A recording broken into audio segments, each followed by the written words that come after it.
yan.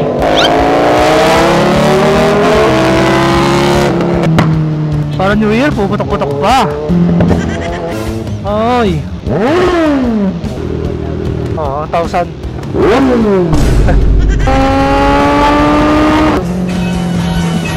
Uy, put.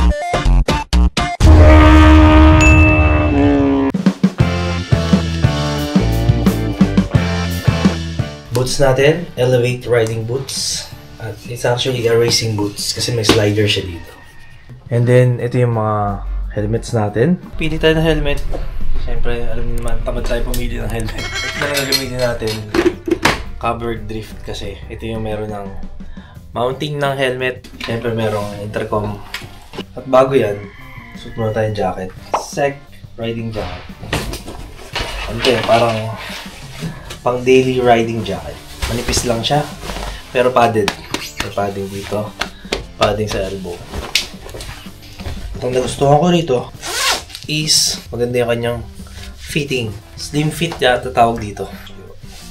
Yung Print Customs Balaclava. Tapos, ang gamitin natin ngayon na bike is ito. Yung Z1000R.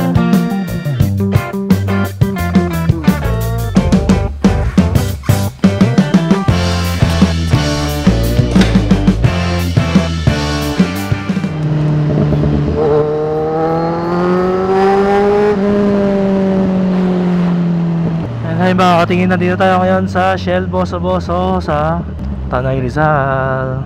Ikot lang tayo. Meron tayong mga kakilala dito. Isang ikot lang. So far, wala. Wala tayong kakilala. Tinanghali na kasi tayo. Puyat na naman tayo sa babies. Kunti lang nag-ride or naka-take off na sila.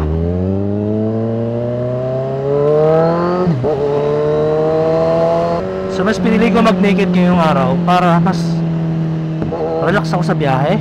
Yun ang advantage ng naked bike. Mas ma-relax ka pero at the same time pwede kang bumiking-banking, bumakbak. At lalo kung mga ganitong 1000cc. And yung gain ng mic natin, nilakasan natin, naka DJI Action 5 Pro nga pala tayo. So yung mga previous vlogs natin, nagamit natin to, lalo yung sa Tracer 9 GT. Nasa -6 yung ating mic gain or mic volume. So ngayon, tinry ko lagay sa 0. Kasi yung nangyari, hindi ko na naririnig yung paligid ko. Yung mga busina, yung mga makina ng sasakyan, yung mga exhaust nung nasa paligid. Kaso nga lang, ang problema naman, yung boses ko baka naman sobrang lakas. So kailangan kong practicein na mas maging mahina lang yung boses kasi malakas na yung mic natin. So matagal tayo hindi nakakakyat, mga 1 buwan. Kaya kinakabahan ako, hindi ko kabisado na yung mga lubak ngayon. So panay ulan kasi nung December, tapos na-confine pa yung baby ko kaya hindi tayo nakapag-ride. Muntik tayo mag-Christmas sa hospital. But all is well, okay na si baby. And thank you Lord. And thank you rin kay Mrs. Pinayagan tayo mag-ride. So mamaya pabalik, gagamit tayo na ND filter. Meron kasi ako dalang ND filter para sa tinikang araw, para yung magkaroon ng motion blur. Subukan natin. Hindi ko kasi magawa yun sa GoPro. Meron na ako dating ND filter na nabili, kaso hindi siya ubra dun sa casing na nabili ko. Kaya hindi ko magamit yung ND filter. Nangyari, nung binenta ko yung GoPro, nilibre ko na lang yung ND filter. So ngayon, solo ride mag-isa, kaya magkukwentuhan na lang tayo habang nasa biyahe.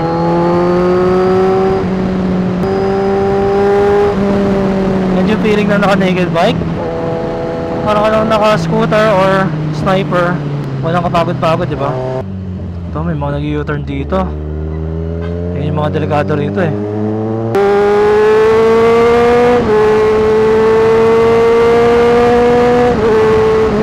And there's DJP nga pala ngayon, kaya delikado. Baka meron na namang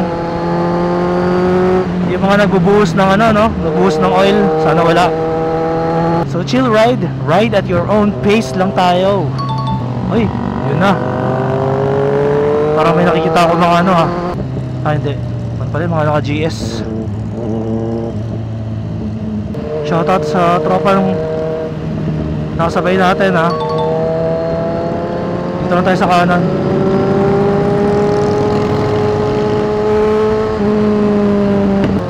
Chill ride lang po ako. Hindi po ako nagbabak-bak.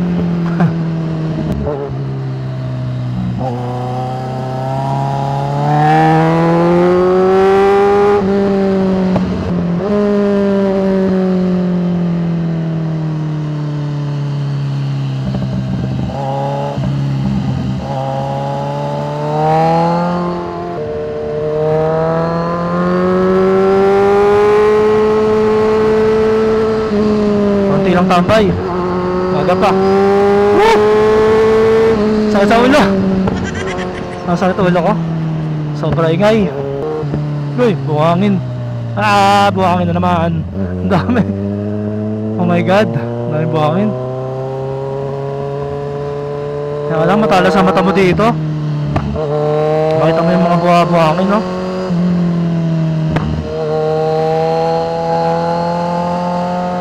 Sakto pa naman sa banking, oh. Buhangin. Bago na namang resort, natayo, oh.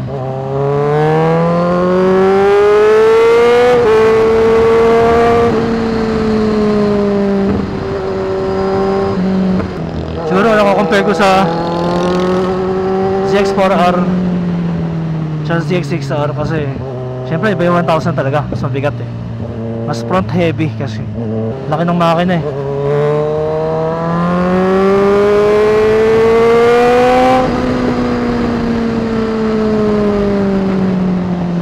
So ngayon ng challenge, humanap ng makakainan.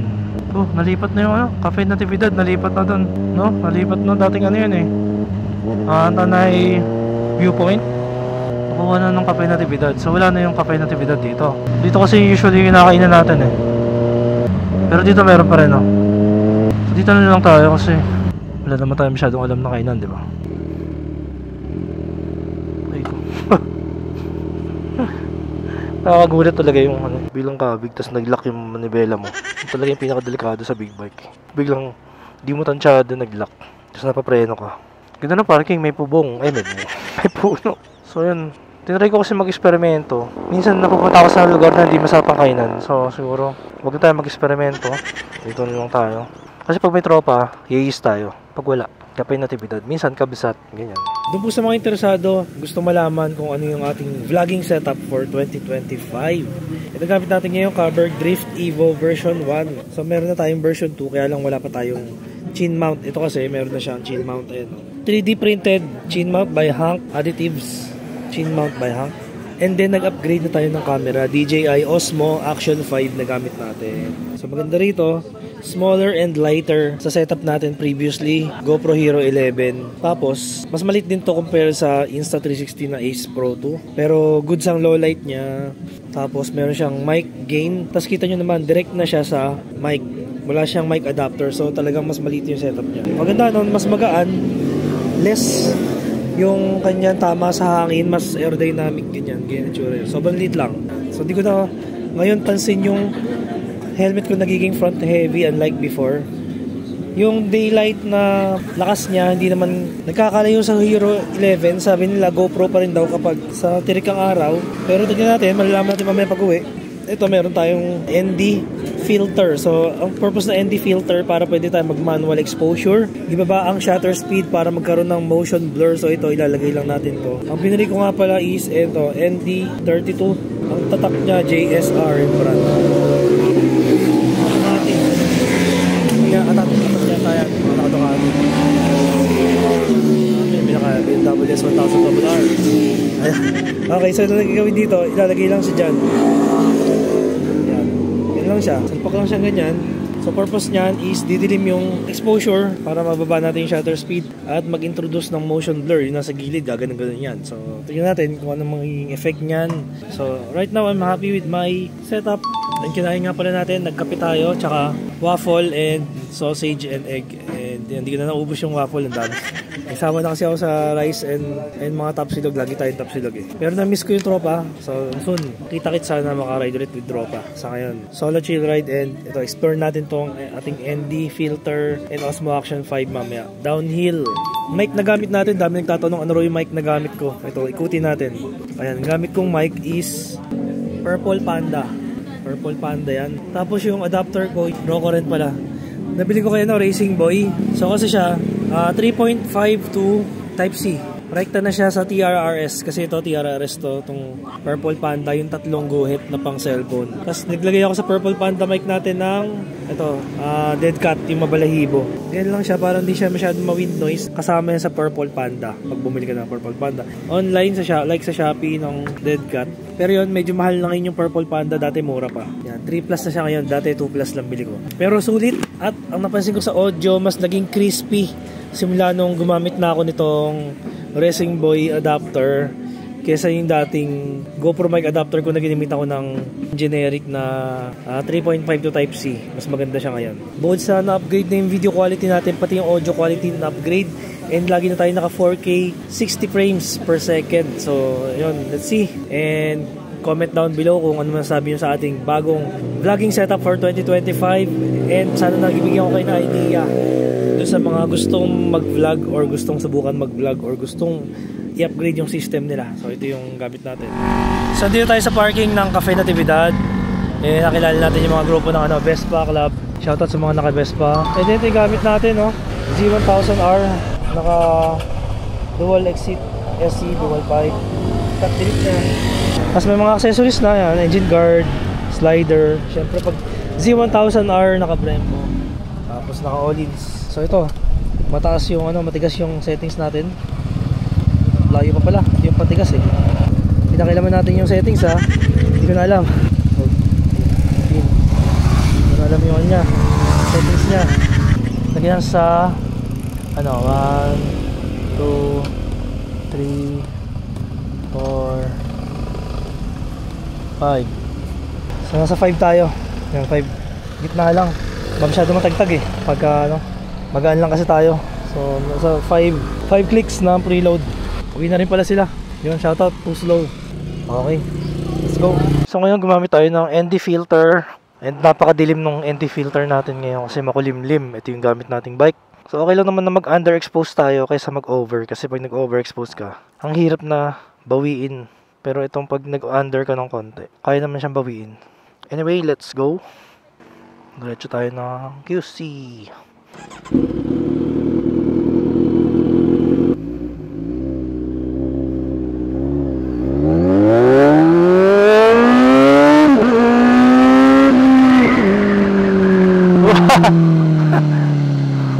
Wild eh, no? Wild engine. Dito kasi sa bundok makulimlim, kaya madilim talaga. Pero mamaya pagbaba natin, tirik araw doon. Sarap mag chill ride, ang ganda ng view. At ang lamig-lamig sa bundok. Hindi ko alam kung nakatulong yung pag-adjust ko sa preload sa likod. Preload shocks. Pero maganda ngayon ha. Mas maganda yung play ngayon ha. Uy!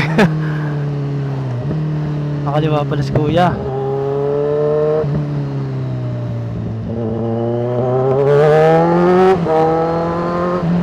Daming buhangin. Solid. Wala, mag-iingat kayo sa mga buha-buhangin na yan. Uy! Daming buhangin na naman, no? Kabilaan pa. My goodness. Ano mayroon dito? May lubak. May hukay. Mga grupong Aerox NMAX. Shoutout.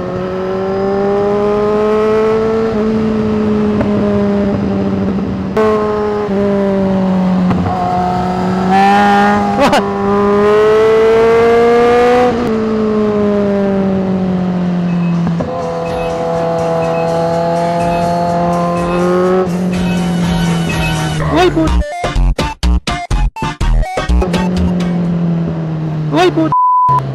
Hayop na jeep yan, no? Hayop na jeep yan. Lumilipat-lipat na linya.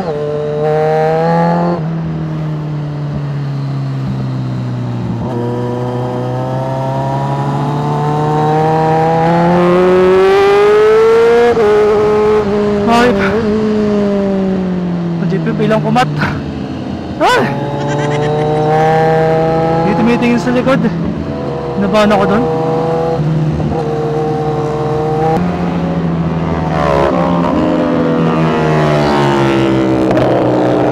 Tamayan tayo sa sundan.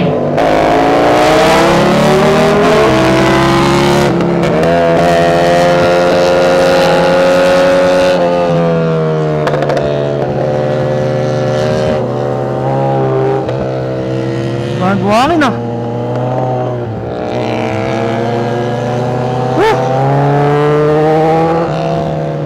Daming buhangin. Nakakatakot. nangyari dyan? May nahulog ba? May nahulog yata.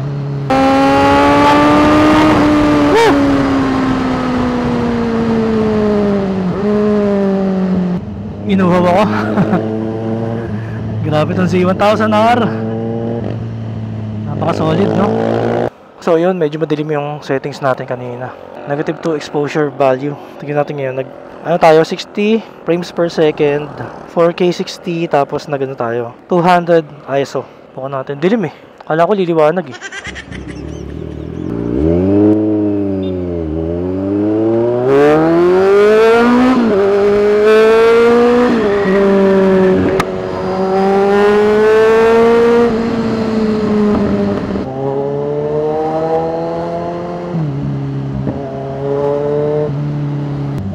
Motor to.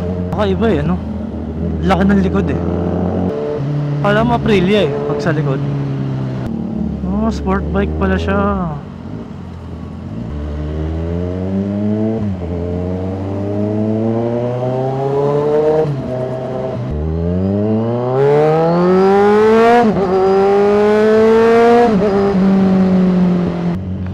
So, hinihina ako yung boses ko. At hindi ko alam kung nare-record ba. Oy! Panggulat eh, no?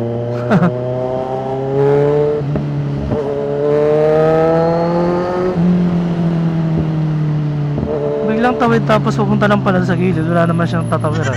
Yun yung mga, ano eh, ayaw natin bumomba pero napapabomba tayo. So pagpasensyahan nyo na po yung ating ND filter kung medyo madilim kasi hindi pa natin kabisado. And anyway, bihira naman tayo mag-ride ng makulimlim. So ngayon kasi January, parang hindi yata uso araw ngayon January. Taglamig. Pagdating sa summer, ayan, for sure titirik na ulit ang araw. So summer setup siya. Ha? Oo, 1,000.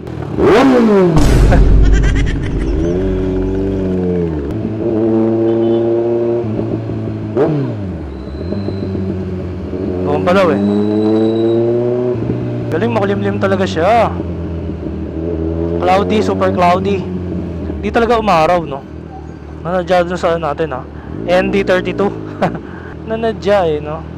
Talagang makulimlim all the way, cloudy all the way, and traffic all the way. So kanina kaya pala nabibigatan ako sa handling. Hindi yung kasalanan ng Z1. Hindi lang ako maka-atras dahil sa belt bag nasa likod. Medyo nakaside dapat para makagalaw-galaw.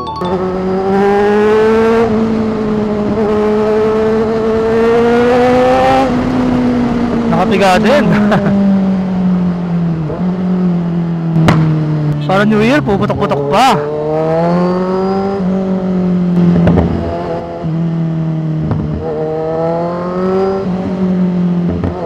Para tayo naka-quick shifter. With manual blip. Hindi siya auto blip, manual blip. So pwede ka mag-drive ng motor na manual na hindi ka gumagamit ng clutch. Makakasave ka ng clutch lining at makakasave ka ng energy. Less ngawit sa kaliwang kamay, no? It's all in the timing of the manual blip. Pero pag first gear, kailangan mo mag-clutch kasi nagtitimpla ka ng clutch. Pag traffic, kailangan mo mag-clutch. Pag ganito, ayaw nila magbigay ng daan, kaya pwede tayo bumomba dito. Ayaw tayo padaanin eh, diba? Para lang medyo tumabi sila ng konti. Lahat nasa nasa gitna, ayaw magpadaan, no? Huwag na yung bumomba. Nahihiya na ako, nakakahiya na bumomba. Kailangan talaga rev responsively. Huwag na yung bomba ng bomba. Hindi porket naka big bike tayo bomba tayo ng bomba. Pag talagang emergency na lang, pag kailangan na lang, diba? Maging responsable tayong big bike owners and big bike users. Para hindi na rin mabigyan ng bad reputation ng mga riders. Tsaka kailangan natin maging magandang halimbawa para sa mga ating kabataan and mga aspiring riders pa dyan na huwag tayong masyadong bomba ng bomba. Di porket naka inline 4 ka or cross plane or 270 degrees ay bomba ka na ng bomba. Yan, kailangan nating maging responsable na sa ating kapaligiran. Dahil hindi lahat natutuwa sa bomba ng bomba, hindi lahat natutuwa sa ingay na exhaust kasi may mga taong nabubwisit, diba? Hindi lahat nag-enjoy. So depende, ilulugar lang natin ang ating pagbomba at kung maaari iwasan.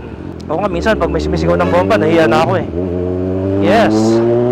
So this is 2025, kailangan na natin baguhin ng ating nakaugalian. Inamin ko, ako rin naman dati, mahilig ako bumomba. Syempre ganun talaga, pagkasabik ka pa sa inline 4, sabi ka sa big bike.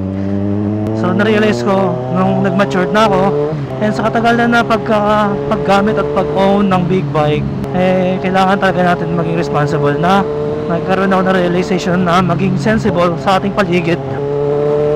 So yun lang mga katil, and more quality vlogs to come.